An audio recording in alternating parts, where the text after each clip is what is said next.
Okay, good morning children. Hope all my children are doing well, fine, happy. As you all know that we have already completed our first chapter in geography, that is development, and now moving towards the second chapter, forest and wildlife resources. And I think we have already got, you all were sitting at home for the last 2.5 months. So I think you have all, properly revised the first chapter, development. And if you need any further clarification, you can clear all your doubts when I come in live session. So moving on to the second chapter, that is forest and wildlife resources. Forest and wildlife resources.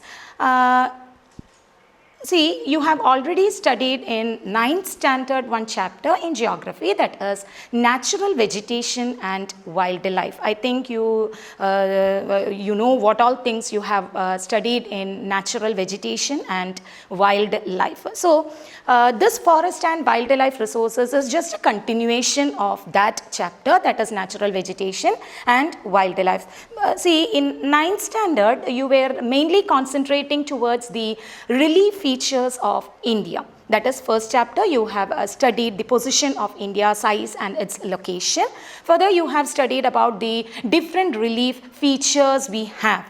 Different relief features we have, different physical features. What are the different physical features or the relief features that India have? You know that northern side is completely covered by Himalayan mountains, and India is a peninsula country where southern side, 3 sides, we have water, Arabian Sea in the western side, southwest, Bay of Bengal in the southeast, and in the southern side we have the Great Indian Ocean. So these water on 3 sides, Himalayan mountains on the northern side, an extremely different type of soil or the relief features that we can see in the western side. Northwestern side is the Great Indian Desert. In the northeastern side, we have the deserted terrain area that is covered by different types of forest. Central side we have the many that is plateau regions, we have lots of hills we have, and all these things you have, and some of the examples I will give you: Vindhya range, Satpura range, Maikala hills, Kaimur hills, etc. we studied. And all these central side of India, what we call the peninsula plateau regions, are covered by Western Ghats in the western side of India and Eastern Ghats in the eastern side, and parallelly to that we have the coastal plains, western coastal plains and the eastern coastal plains.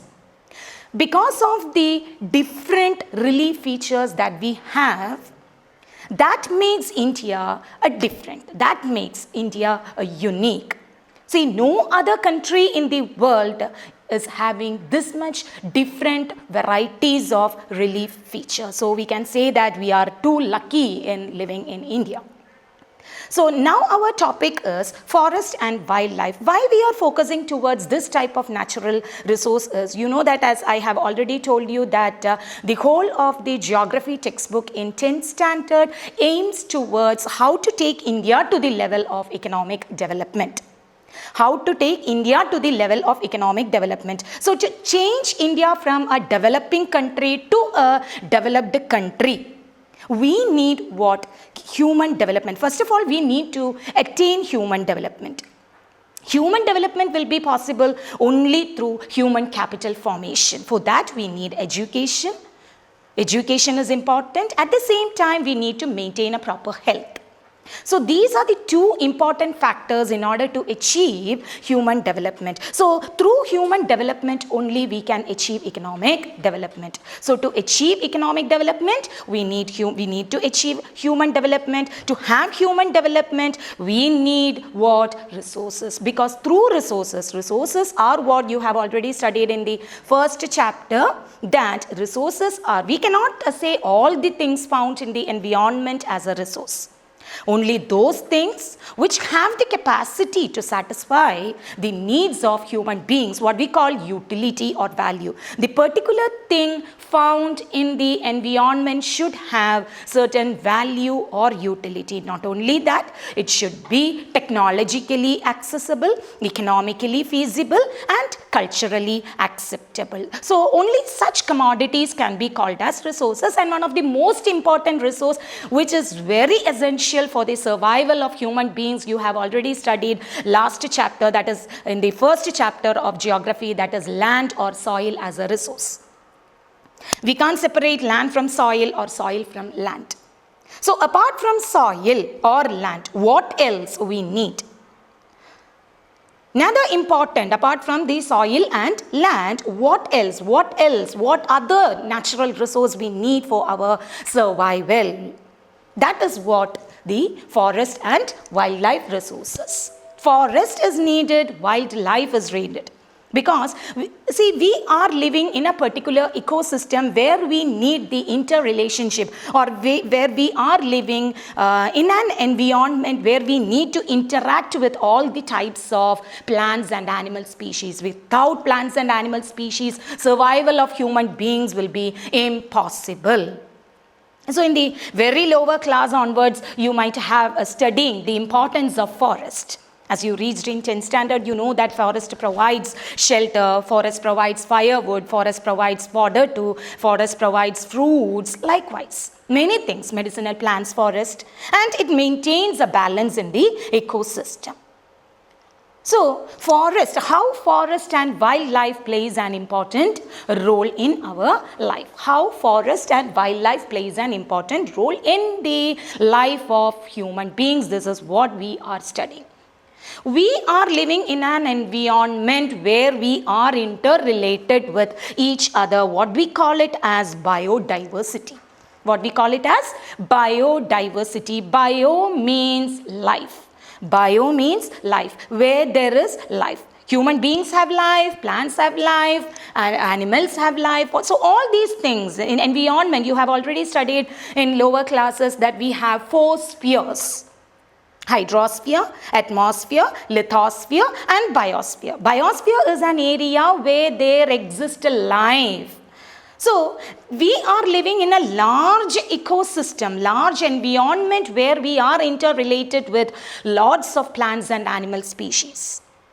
So, biodiversity is the variety of different types of life found on the earth. It is a measure of the variety of organisms present in different ecosystems. Ecosystem means the large environment where there is an interrelationship between plants, animals, and human beings. So, for the survival of human beings, we need plants and animals. Likewise, for others also. For the existence of plants and animals, human beings also are necessary. So there is an interrelationship between all these living organisms. Such a ecosystem is called as biodiversity. So why we are focusing towards the biodiversities of India, or how through biodiversities or through these different types of plants and animal species, how can we take India to the level of economic development? This is what we are going to study. What is the role of plants and animal species in India? See, last year you have studied that India is rich in biodiversity. India is rich in biodiversity. India is rich in flora and fauna. India is rich in biodiversity. Why India is rich in biodiversity? Why? India is rich in biodiversity. On what basis we can say that we are rich in biodiversity? Means the area where there exists lots of flora and fauna. Lots of flora and fauna. So what do you mean by flora and fauna? What are these, or what is flora and fauna? See, you know that flora are plant species living in a particular area. The plant species are called as what? Flora, and fauna means the animal species. So when we take the case of India, regarding the plants and animal species, surveys shows that that is the different species of India, we have regarding the flora, we have more than 45,000 species of flora, out of which 15,000 are flowering plants. 15,000 are flowering plants. Likewise, we have we have 81,000 species of animals.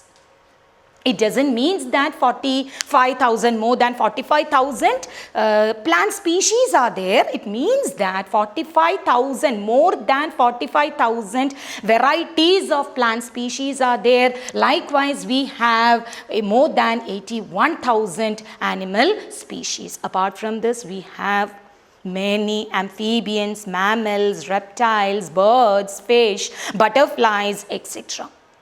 So why in such an environment we have this much?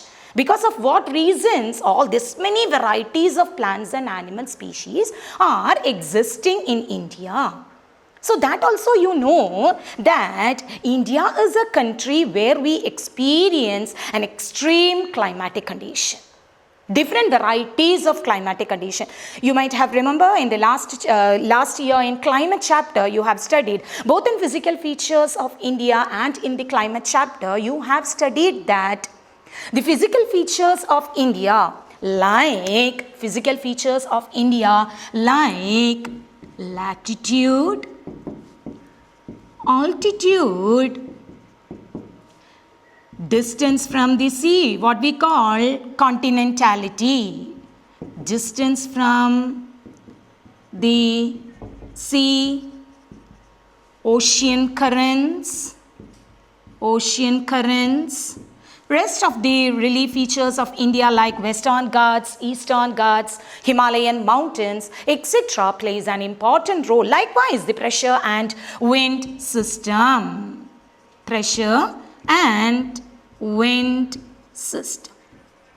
All these factors plays an important role in maintaining or in determining the climate of a particular area. So as we know that India, I am not going into the detail because you have already studied all these things in 9th standard, that latitude plays an important role, altitude, distance away from the sea, ocean currents, relief, pressure and wind system. India experiences, southern side of India is completely covered by water, northern side of India is completely covered by rugged Himalayan mountains. So from that itself, see, western side of India we have an extreme climatic condition, that is we are facing water scarcity where we receive less than 70 centimeters of rainfall. Northern side of India, northwestern side of India experiences less than 70 centimeters of rainfall. Central side of India experiences a rainfall in between 70 and 200 centimeters. At the same time, northeastern states as well as the southern side of India experiences more than 200 centimeters of rainfall. So depending upon the differences in the centimeters of rainfall, naturally the plant species growing in that region varies. Plant species growing in that particular region varies because you know that we have the vegetation, we have the natural vegetation. Vegetation means what? What's the difference between vegetation and natural vegetation? What is the difference between vegetation and natural vegetation? See, vegetation you know, it's a plant community growing in a particular region. Natural vegetation. Vegetation means plant community. Natural means they are growing naturally. They are growing naturally means we are not providing or they are growing without human aid. Without human aid means without human help. Without human help means what? We are not providing any manures for its proper growth. We are not watering the plants. So they are growing naturally. So the very best example for natural vegetation is what? Forest. Yes. Very best example for natural vegetation, because none of the plants or the trees of the forest the people are watering, or we are not providing any manures. They are growing naturally. At the same time, the plant community which are growing in front of our house, it's a type of what, or it's an example for vegetation. So here we are going to study who plays an important role in maintaining the ecosystem or ecological balance. As I told you that the very best example for natural vegetation are forest. So on the basis of this, as I told you that each and every side of India experiences different types of centimeters, different centimeters of rainfall we experiences naturally. We have the type of the plant species growing in that region varies. Thus we have different varieties of forest, which you have already studied. That is tropical evergreen forest. That is the area where experiences more than 200 centimeters. And I think you remember all these things what you studied in, because all these chapter, the chapter you have studied last year is this chapter is a continuation of that chapter. That is why I am something taking from that chapter. So tropical evergreen forest which experiences rainfall where more than 200 centimeters. At the same time, we have the deciduous forest experiences in between 70 and 200 centimeters. Then we have the thorn and scrub forest where we experiences less than 70 centimeters. We have the montane forest. Montane forest means the forest which can be found in the mountain regions, that is depending upon the distance away from the sea level. See, here altitude plays an important role. Distances away from the away doesn't mean that in kilometers. You have to take altitude, the height. Here altitude means height. Distance away from the sea level. See, the people who are living in Kozhikode district, the climate what they are experiencing is entirely different from that of the people living in Wayanad. Because Wayanad is located in a higher altitude. Likewise, the people living in the northern side, Himalayan region, right, that is altitude. So away from the, when we go away from the sea level, distances away from the sea level, different moisture content in the soil varies. Accordingly, the type of the forest also varies. When the type of the forest varies, definitely the type of the wildlife or the animal species found in that region also varies, because where rainfall is heavy, there the forest will be a dense forest. Where there is a dense forest, there it will be a good shelter for the wild animals. So in an evergreen forest, we can see wild animals. At the same time, in the area where we experiences very less rainfall, there we can see what's the type of the forest found in the area experiences less than 70 centimeters? Yes, thorn and scrub forest, where we can see in the northwestern side of India, where the trees are scattered, penetrated into the very deep of the soil in order to absorb moisture content from the very depth of the earth. So it will be very short, thick leaves, succulent stems it have. So what we can say, likewise, when the type of the forest or the plant species varies, the type of the animal species also varies. Thus, when all these factors plays an important role in the climatic condition of India, we have different types of flora and fauna. So why India is, or we are saying that India are rich in biodiversity is because of the factors like latitude, altitude, distance from the sea, ocean currents, relief features, pressure and wind system. So altogether we can say that India is rich in flora and fauna. As we have already discussed, we have more than 45,000 plant species. We have varieties of plant species, and out of these 45 or 47,000 plant species, we have more than 15,000 or more than 15,000 are flowering plants. Keep it in mind, they are endemic in nature or they are indigenous to India. Indigenous to India means out of this 45,000 plant species, 15,000 are flowering plants which are endemic in nature. Endemic in nature means endemic to India. We are saying that it is endemic to India, which means it can be found only in India. That type of species cannot be found anywhere in the world. Such species are called as endemic species or indigenous species. At the same time, the species which can be found outside India are called as, last year you have studied, they are called as exotic species. They are exotic species. So we have different varieties of plants as well as flora as well as fauna in India, that is more than 81,000 animal species we have.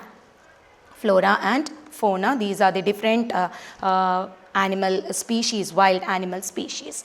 But still, even though we are saying that India is rich in biodiversity or India is rich in flora and fauna, but one of the most important problem that we are facing at present is the extinction of these species. Even if through survey we are saying that we have this many varieties of plants and animal species, proudly we are saying that no other country in the world is having this much relief features, and so we are rich or we have this much varieties of animal or plant species, but still we face a problem of extinction of plants and animal species. Why? Why? Though India is having this much different varieties of relief features, then why? How come these species face the problem? Who is responsible for all these things?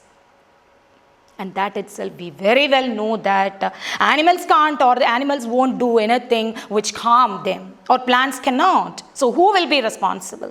Definitely human beings. It's only because of the activities of human beings, like not only deforestation. See, the level of the deforestation is going on, increasing during different period of time. Not only because of deforestation. Deforestation is one among different factors which are responsible by human beings. One is deforestation, and apart from deforestation, the different other factors are hunting, poaching, poisoning, forest firing, habitat destruction. So these are, apart from deforestation, we can say these are another factors which leads to the extinction of plants and animal species. What is that? Habitat destruction. What had happened to the dodo bird? You might have heard dodo bird have already extinct. Hunting, even now also.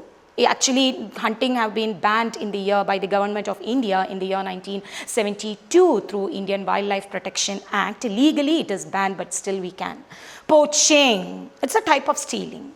Poisoning, and all these activities are mainly for commercial purpose. Because of the greed of human beings to earn money for their commercial purpose, they are doing all these activities against the plants and animal species extinction. So when these negative factors, or when human beings practice or will do if they practice all these activities, definitely these plants and animal species will come to the stage of extinction, which directly affects our ecological balance or ecosystem. What we are facing now, because we are facing the problem of global warming now, ozone layer depletion, we are facing the problem of all the type of pollution. Who is responsible for all these things?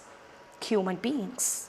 So when human beings, you know that deforestation, one of the most important negative factor which we are taking against the ecosystem.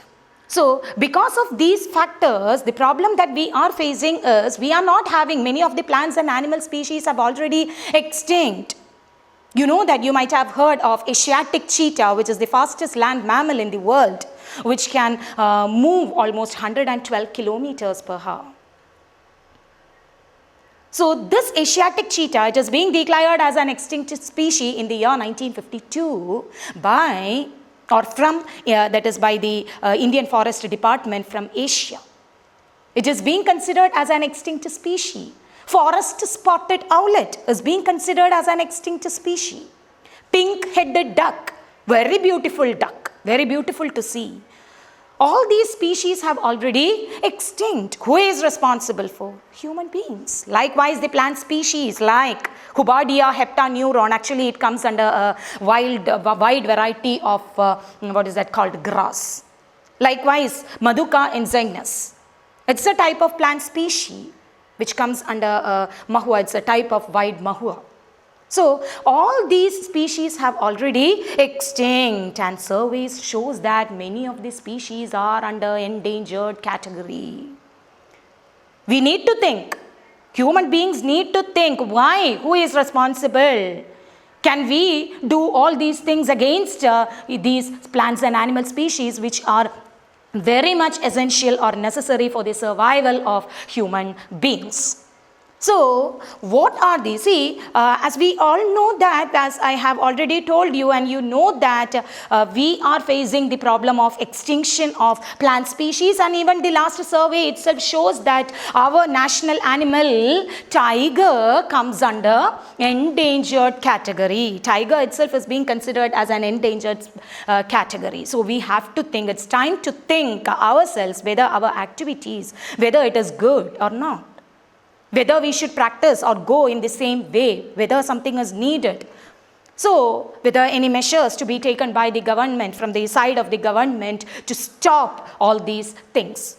How we need to protect all these species, because without plants and animal species, survival of human beings also will be too difficult, or we can't exist. So what happened is, when it is found that many of these species have already extinct, International Union for the Conservation of Nature and Natural Resources have divided it's a red data book. It's a red data book. International Union for the Conservation of Nature and Natural Resources, IUCN. IUCN have divided or classified the species of our country into different, that is normal species, we have the normal species, we have endangered species, vulnerable species, rare species, endemic species, as well as we have the extinct species. What is that? Please note it down. It's a very important question. Normal species, endangered species, vulnerable species, rare species, endemic species, extinct species. This can be asked for a 5 mark, 1 mark or 3. Likewise, this one also, what are the factors resulting in the extinction of, what causes the extinction of plant species, and why India is rich in biodiversity, and that too are a 3 mark question. Please note down in the notebook. So, these are the different. So, now we are going to study in detail about what are these normal, or what are these different types of species. So, first we can move on to the normal species. Normal species, from that word itself it is very clear that nothing had happened to these species. Its number goes normal. Its number goes normal. Its number didn't started decreasing. For example, cattles. Cattles comes under what? Normal species. Cattles are there itself. There in the sense that they are not dying, it's not mean like that, but once a species took birth, definitely it will die. But I am not talking about it, but it goes as usual. Nothing had happened to these species because human beings didn't started, or its number didn't got affected that much. That is what normal species. You can write the example of cattles, pine tree, because when we are talking we need to have both plants and animal species. So we can see different varieties of pine trees, cattles, rats, rodents, all these cats, all these are examples for what? Normal species. Next we have endangered species. We have endangered, in danger. Try to study the word meaning from that word itself, the meaning of that word from that word itself. Endangered species, which means in danger. Those species, while I am explaining, please note down all these sentences or the definition, because the proper definition is not there in the textbook. So endangered species, which means what? The species which are in danger. See, it's very necessary to protect these endangered species, because endangered means they are going to extinct. Once a particular species get into the endangered list, soon it will get extinct. We need to be very careful as Indians, because our national animal tiger now is under endangered category. Tiger comes under endangered category. Apart from this, we have the Indian rhinoceros, Indian rhino, lion-tailed macaque.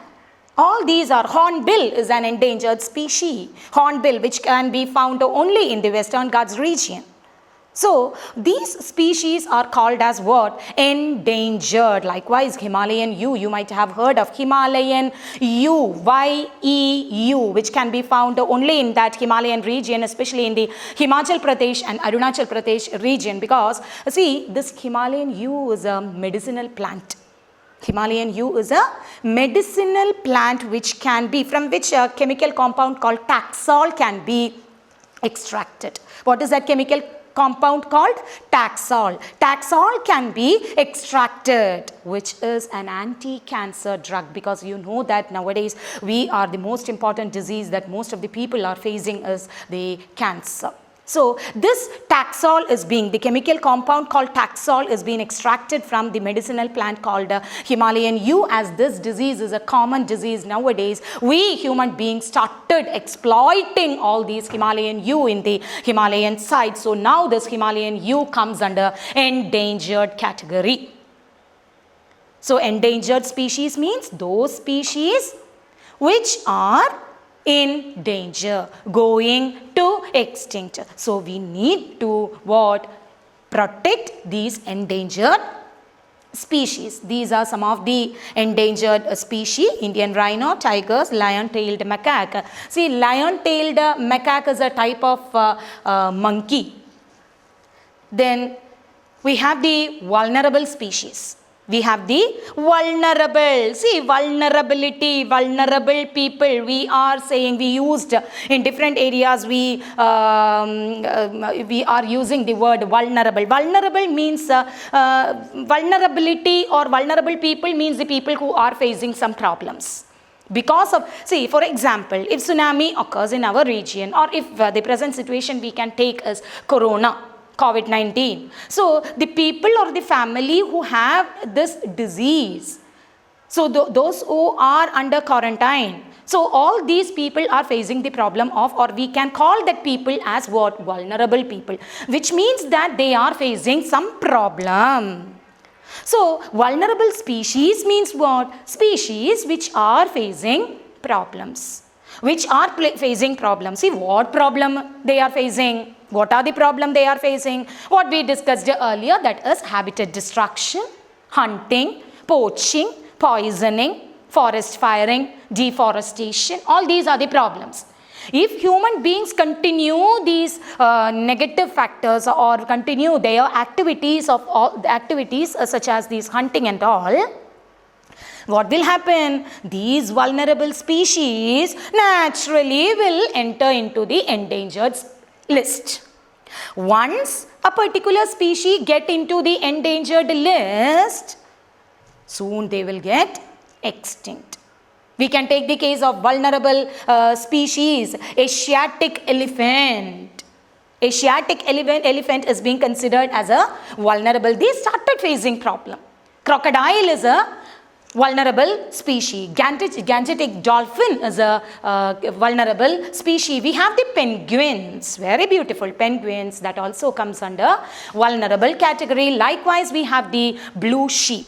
So vulnerability means those species faces problem. So definitely, when all these species comes under this list, we have to be fear about, because once the species comes into the vulnerable list, if we won't take any measures and negative factors continue to operate like hunting, poaching, poisoning, etc., soon they will enter into the endangered list. Once, keep it in mind, once a species get into the endangered list, soon they will get extinct. So here also it's very necessary to protect the vulnerable species. These are some of the examples. Asiatic elephant, here we have blue sheep, we have dolphins, we have penguins, we have crocodile, we have, all these are vulnerable species. Now going on to the rare species. From that word itself, it is very clear that a rare species, rare means very few in numbers. Rare means very few in numbers. Already they are very few. Very few only we can found in a particular region. If something happened in that region, what will happen? Soon they also will get extinct. Soon they also will get extinct. Rare species, those species which are very rare in number, few in number. Few in number. For example, Himalayan brown bear. It cannot be found in lots of numbers. It can be, this brown bear means what? It's not like other bears. Very few. They are brown and they can be found only in the Himalayan region. So they are Himalayan brown bear. They are rare species. Wild Asiatic buffalo, desert fox, hornbill. See, what is the important peculiarity of these rare species? It's a type of endemic also, because it can be, most of the endemic species comes under rare species. Is it clear?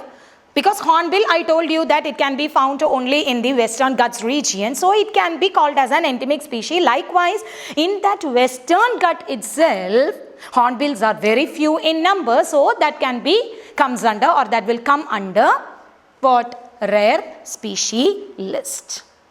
Next, moving on to the endemic species, which we have already studied, and last year also you have studied. Endemic species means an indigenous species which can be found only in a particular region. Which can be, so hope you all are writing the lecture note, all my points. Endemic species means the species which can be found only in a particular region. For example, Andaman teal. Andaman teal can be found only in the Andaman region. Andaman wild pig, kangaroo, Nicobar pigeon. So all these are some of the examples for endemic species which can be found only in a particular region. So it is very necessary to protect these endemic species, because once it gets extinct from this region, anywhere in the world we can find this particular species. And the last one is extinct species. Extinct species. See, extinct species means those species which already extinct. Which already get extinct, and this point is what you need to note it down, that a particular species can be called as an extinct species either from a particular region or from a country or from a continent or from the entire world. Any of these four. See, certain species can be found only in India. Maybe this type of species cannot be found in other area. Or we can say, see, when we take, earlier I told you about Asiatic cheetah, which comes under cat family. See, this Asiatic cheetah is being declared as an extinct species only from Asia. It doesn't mean that it cannot be found, or it cannot be found in the entire world. It can be found. See, Indian forests have been declared it as an extinct species in the year 1952 only from Asia. That is what I told you. When you are writing the definition of extinct species, don't write that it already extinct from the world. It's a wrong statement. Either from a area or from a particular region, or from a local area, or from a particular country, or from a continent, or from the entire world. Any of dodo can be called as an extinct species from the entire world. Yes, Pink-headed duck can be called as an entire species from the entire world. So we need to make it sure that whether it can be found anywhere else.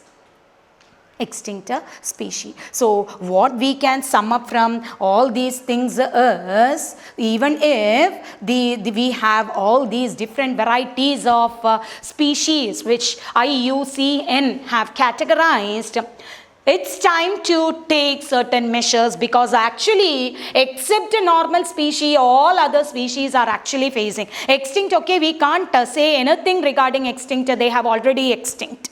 But normal species, okay, it doesn't started facing problem, but still we need to take care of these normal species also, because we can't predict when they also will start facing problems. But at the same time, endangered, very necessary to take. That is why we know that we have already started Indian government just after 1972 through Indian Wildlife Protection Act. We know that government have banned hunting, government have implemented lots of projects. One example is Project Rhino, Project Tiger, which have implemented in the year 1973, and as a part of this we have increased the number of national parks, wildlife sanctuaries, biosphere reserves. Why all these measures are being started by government? In order to protect all these species. Especially 1972 measure have focused towards the endangered species. Endangered species, because it is very necessary, because its number, see, just for an example, you know that according to the last survey, 2019 survey, it shows that we have only nearly 2,600 tigers in the world, in India, which is a national animal of India. At the same time, in the year 1972, when we implemented Indian Wildlife Protection Act, we had 55 or more than 55,000 tigers in India, and now see the number, they reduced it to 2,500, 600 ranges. Where is these our national animal went? What happened to these animals? It's a very big question. How we will be able to maintain ecosystem? How we will be able to maintain ecological balance? See, human beings are only a part of this earth. All these plants and animal species have the same right. How we are surviving or living in India, in the world, in this environment, how we are utilizing all these natural resources, taking all these natural resources from the environment, the same right all these plants and animal species have. So it's our duty, as we have the power to think. So we have to provide an area for these animals and plant species for their proper shelter or for their survival. So it is very necessary to protect all these species. Rare species, anything happened for these species, already they are very few, soon they will get extinct. Endemic, it can be found only in a particular region. Nowhere else in the world we can see these species. So if that area started facing problem, means soon they also will get extinct. Vulnerable species already started facing problems. So it's very necessary. From all these things we can conclude that it is very necessary to protect these species. So what measures we can take in order to protect, what conservation measures as human beings, because it's only because of the activities of human beings we are suffering, we are facing all these problems. So it's our duty to protect these species, or what measures we need to think, what measures we can take to conserve these species, thereby we can maintain ecological balance or to have a proper ecosystem. That we will be discussing in the next class. Okay, thank you.